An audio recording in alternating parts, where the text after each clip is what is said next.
చర్చలోకి తిరిగి స్వాగతం. నాగయ్య గారు, పర్యవేక్షణ నుంచి మాట్లాడుకుంటున్నాం. పర్యవేక్షణ అసలు ఎవరు చూస్తున్నారు? ఇందులో ఎన్ని క్యాలరీలు ఇవ్వాలి, ఎప్పుడైనా అప్పుడప్పుడు అడపా దీన్ని విశ్లేషణ చేయడం, ఇందులో ప్రోటీన్ ఎంత ఉంది, కార్బోహైడ్రేట్ ఉంటుంది, పిల్లలు తినగలుగుతున్నారా, వండుతున్నారా, సరిగా వండుతున్నారా, ప్రమాణాలు ఉన్నాయా, పాత్రలు సరిగా ఉన్నాయా, శుభ్రంగా ఉన్నాయా, ఎవరు చూస్తున్నారా? ఇది ఎక్కడ కూడా లేదు సార్. మనకు 25/11/2005లో ఒక జీవో ఇచ్చారు, జీవో నెంబర్ 94.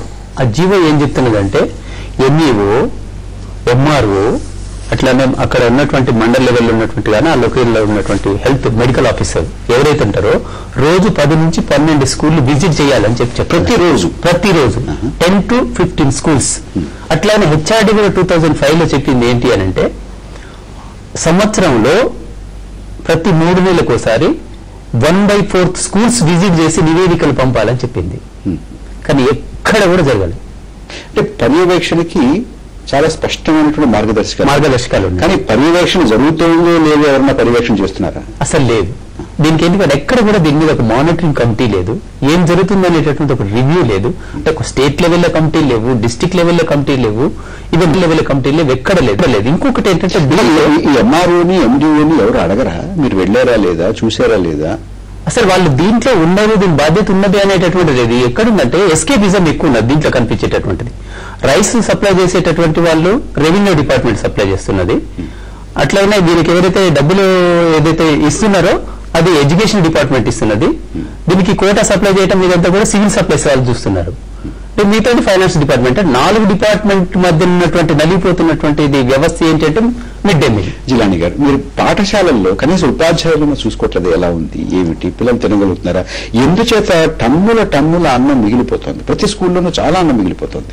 కనీసం 50-60 మంది పిల్లలు ఉంటే ఒక 25-30 మంది పిల్లలు తినలేదంటున్నారు. ఈ మిడ్ డే మీల్స్ సంబంధించి హెడ్ మాస్టర్ సంబంధించి ఉన్న బాధ్యత ఏంటంటే బిల్స్ తయారు చేయడం బాధ్యత పెట్టారు. రెండోది సప్లై చేయించడం. వాళ్ళు ఇంప్రూవ్మెంట్ కనీసం దాదాపు 20 వేలు అయితే ఇళ్ల దగ్గర వండుకుని తీసుకొస్తారు. వాళ్ళు ఏ విధంగా వండుతున్నారు, ఎంత వండుతున్నారు ఏంటిది కూడా తెలియదు. ముందు అటెండెన్స్ తీసుకెళ్తారు రోజు మార్నింగ్, దాని ప్రకారం వండి తీసుకొస్తారు. వాళ్ళ క్వాలిటీ గురించి అడిగే ఒక కంట్రోల్ పవర్ కూడా హెచ్ఎంకి లేదు. అంటే ఆ అధికారం వాళ్ళకి లేదంటే అధికారం లేదు. కాగితం మీద కాకపోయినా సంబంధం అయితే అడగచ్చు. బడిలో ఉన్నారు పిల్లలకి, మీరు పిల్లలకి మేము సాధ్యమైతే శుభ్రంగా పెట్టడం కోసం ఏర్పాటు చేస్తున్నాం. మీరు అడుగుతారు, మీకు చాలా స్పష్టంగా చాలా పారదర్శకంగా కనపడుతుంది. ఇక్కడ ఇది సరిగా లేదు, లేదా నీళ్లగా ఉంది, అన్నం బాగాలేదు, అన్నం వాసన వస్తుంది, జిగురుగా ఉంటుంది అని మీకు తెలుస్తుంది కదా. అన్నం బాగాలేదు, మీరు ఏం చేయగలుగుతారు? అన్నం బాగాలేనప్పుడు మీరు రిజెక్ట్ చేసే పరిస్థితి ఉంటుందండి. కాబట్టి క్వాలిటీ లేనప్పుడు మాత్రం మీరు ఏం లేని పరిస్థితి. ఎందుకంటే ఇంతకంటే మేము ఉంటే 2 రూపాయలు ఇస్తున్నారు, 3 రూపాయలు ఇస్తున్నారు, ఇంతకంటే మేము తెచ్చి పెట్టలేము, కనుక 80 రూపాయలు ఉండే అది చెప్తారు వాళ్ళు.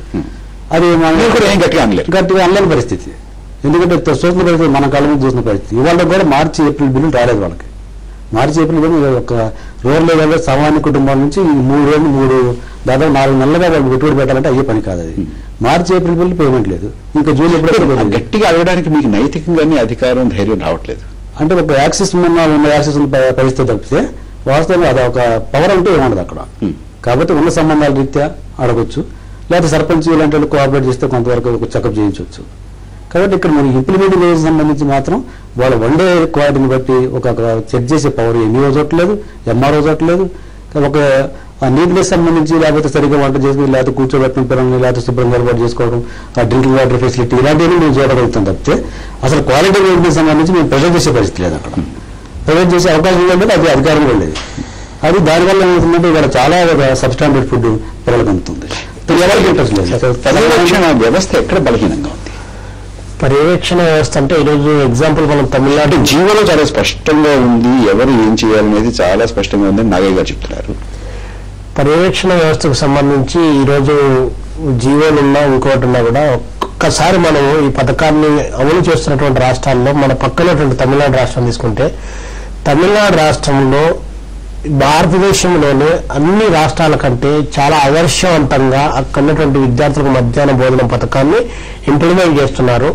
ఆ రాష్ట్రంలో పనిచేస్తున్న దాదాపు 2 లక్షల మంది ఎవరైతే ఈరోజు 100 రూపాయలు కూడా కూలి దొరకలేదు అనేటువంటి భావంతో ఉన్నారో అలాంటి వాళ్ళకు 2 లక్షల మందికి కార్మికులకు ఉపాధి దొరుకుతా ఉంది. లక్షలాది మంది జీతాల మీద ఒక ఉపాధి దొరుకుతుంది. వాళ్ళని అంత పగడ్బందీగా ఆ రాష్ట్ర ప్రభుత్వం చేయగలిగినప్పుడు ఈ రాష్ట్రంలో ఇన్ని జీవోలు వచ్చి లేదా ఇంత ప్రభుత్వ విద్యా వ్యవస్థ ఉండి కూడా దీన్ని సక్రమంగా నిర్వహించలేకపోవడానికి గల కారణం నిర్లక్ష్యం ఒకటి, చిత్తశుద్ధి లేకపోవడం ఒకటి, అసలు పేద వర్గాల విద్యార్థులు చదువుకునేటువంటి వాళ్ళ రైటు, బాలలు వాళ్ళు సంరక్షించబడాలి రైట్ అనే దాన్ని వాస్తవంగా చెప్పాలి. ఒక మాట ఎక్కువ చెప్పాలంటే ఈరోజు ఉపాధ్యాయ వ్యవస్థలో కూడా నేను కామెంట్ చేస్తున్నాను కదా, ఉపాధ్యాయ వ్యవస్థలో కూడా చాలా మందికి బాధ్యత రహితంగా ప్రవర్తిస్తున్నారు కాబట్టి ఆ లోపాలు ఎత్తి చూపలేకున్నారు. ఈ రోజు ప్రధానంగా ఆ విషయంలో ఒక్క క్షణం జిలానీ గారు అంటున్నారంటే, ఒకటి ఏంటంటే మాకు అధికారికంగా మాకు బాధ్యత లేదు ఒకటి. రెండవది మాకు 4 నెలల నుంచి 5 నెలల నుంచి మాకు బిల్లులు ఇవ్వట్లేదు, మాకు కేటాయించినటువంటి డబ్బు మాకు సరిపోవట్లేదు, 3 రూపాయలకి ఏమొస్తుంది, పప్పు ముందు పెరిగిపోయిందని అంటున్నారు. అసలు నైతికంగా వాళ్ళని నిలదీసేటటువంటిది కూడా పరిస్థితి లేదని వాస్తవంగా ప్రతి స్కూల్ సంబంధించిన దాంట్లో మధ్యాహ్న భోజన పథకం కానీ లేదా ఏదైనా కూడా ఆ స్కూల్లో రన్ అవుతుందంటే దానికి ప్రధాన ఉపాధ్యాయుడి యొక్క పాత్ర చాలా ప్రముఖంగా ఉంటుంది. అధికారం లేకపోవచ్చు, జీవోల ప్రకారం రైట్ కల్పించకపోవచ్చు, కానీ హక్కు అడిగేటువంటి రైటు అక్కడ పనిచేస్తున్నటువంటి వాళ్ళు సక్రమంగా చేయకపోయినా కూడా టీపీ పంపడం లేదా ఇక్కడ జరుగుతున్న లోపాలను ఎన్నివేల ద్వారా ప్రభుత్వానికి తెలియజేయడం ప్రధాన ఉపాధ్యాయుల యొక్క ప్రధాన బాధ్యత. కేవలం బిల్లులు మాత్రమే తయారు చేయడం కాదు, ఇది కూడా ప్రధాన బాధ్యత. ఇది ఎట్లా ఉంటుందంటే అది గవర్నమెంట్ బాధ్యత ఇచ్చిందా లేదనేటువంటి కాదు, స్వతహాగా ఈ వ్యవస్థ బాగుపడాలనేటువంటి కుటుంబం నుంచి వచ్చేటువంటి అంశం. జిలానీ గారు, ఇది కాగితాల మీద జీవోల మీద ఉందా లేదా అనేది వేరే విషయం, కానీ అసలు ఇది ఎలా జరుగుతోంది, సరిగా జరగట్లేదు మీకు తెలిసిన తర్వాత ఎంఈఓతోటో ఎండిఓతో లేకపోతే అక్కడ ఉన్న ఊళ్ళో ఉన్న పెద్ద మనుషులతోటో సర్పంచ్ తోటో ఎంపీటీసీ తోటో జడ్పీటీసీ తోటో అక్కడ కూడా చెప్పరా? మిడ్ డే మీల్స్ ఈ మాత్రమే నిర్వహణ జరుగుతుందంటే దానికి కారణం హెచ్ఎంస్, టీచర్స్ అండి. ఎందుకంటే ప్లేట్లు క్లాసులు పెట్టడం అనేది తీసుకొచ్చారు. అలాగే ఏదైనా అవసరం వచ్చినప్పుడు ఫంక్షన్స్ అప్పుడు కొన్ని డొనేషన్ తీసుకొచ్చే అవసరం అయితే దాన్ని ఫుల్ ప్లేట్గా పెట్టడానికి కూడా ఏర్పాటు చేస్తున్నారు. అలాగే ఏమైనా క్వాలిటీ లేకపోతే తప్పనిసరిగా ఎన్ని వరకు వాళ్ళకి చేస్తున్నారు. అయితే ఇంప్లిమెంట్ చేసుకున్న పొలిటికల్ పవర్ల వాళ్ళకి కొన్ని చోట్ల ఎక్కువ సార్లు సెటిల్ అయ్యే పరిస్థితి ఉండేది. కానీ వాళ్ళు ఆర్థికంగా వెసులుబాటు పరిస్థితుల్లో మనం చూస్తూ కూడా మెల్లిన పరిస్థితి కొంత ఉండేది. దానివల్ల కూడా కొంత గట్టిగా అడగలేని పరిస్థితున్నాం ఇక్కడ. ఇవాళ ఇంప్లిమెంటింగ్ ఏజెన్సీలకు ఆందోళన లేకుండా సంవత్సరాల తరబడి వాళ్ళు చేసి పని చేయించుకుంటున్నారు. అలాగే రేట్లు కూడా విపరీతంగా పెరిగిపోయి దానికి అనుగుణంగా పెంచలేదు. ఇవాళ వారానికి 2 గుడ్లు పెట్టిన జీవో ఉంది, వారానికి 2 గుడ్లు ఏ విధంగా పెట్టగలుగుతారు? అలాగే అరటికలు ఫ్రూట్స్ ఎలా పెట్టగలుగుతారు? అలాగే పప్పు గుడ్లు ఎలా పెట్టగలుగుతారు? కందిపప్పు 80 రూపాయలు పైగా ఉంది. మరి ఎన్ని పరిస్థితులు కూడా ఉన్నాయి. ఈ పరిస్థితులు మనం కళ్ళ ముందు చూసేది, మనం కళ్ళ ముందు చూస్తున్నప్పుడు గట్టిగా అంటే మీరు ఏమి చేయలేని స్థితి, అంటే నిస్సహాయ స్థితి అంటే ఇంత మాత్రమే జరుగుతోందంటే ఉపాధ్యాయులు ప్రధానోపాధ్యాయులు కారణం అంటున్నారు.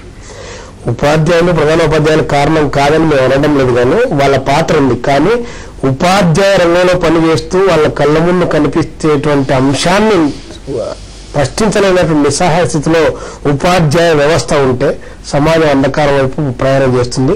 ఒకప్పుడు ఈ దేశంలో ప్రపంచంలోనే ఉపాధ్యాయ వృత్తిలో ఉన్నటువంటి వాళ్ళు అనేక మార్పులకు సంకేతం పలికినటువంటి వాళ్ళు. కాబట్టి దయచేసి నేను ఉపాధ్యాయ వర్గాలకు విజ్ఞప్తి చేస్తున్నాను, ముందు ప్రశ్నించేటువంటి తత్వాన్ని బడిలో నేర్పండి, ఆ పిల్లలే ప్రశ్నించేటువంటి.